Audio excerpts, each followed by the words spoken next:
Alright, on today's episode of Python Papi, we're back inside our smart contracts project. Let's have a look at what we're going to be going over today. And today we're back inside our Titanoboa favorites project. We're going to pick up some light reading. So in almost all cases, we will pick the recommended env or environment. But if the recommended environment isn't using the version of Python we need, we'll have to pick the env that does use the version of Python we need. To test our script so far inside of our env, we will run this command in the terminal to run our deploy favorites.pyenv.py file. So we'll say uv run deploy favorites pyenv dot not env yeah env dot py.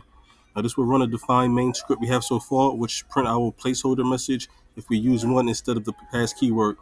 And once we test our script, we will see it's working successfully. We can move on.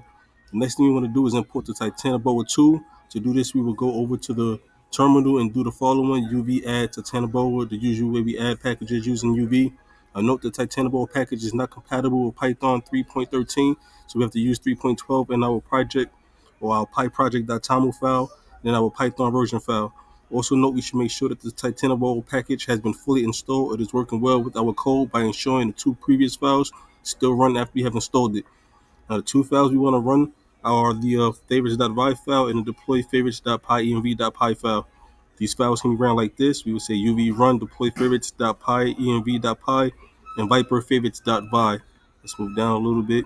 Now once we have successfully installed the Titanoboa package, we can start going over the basics of deploying our contract to the pyenv network.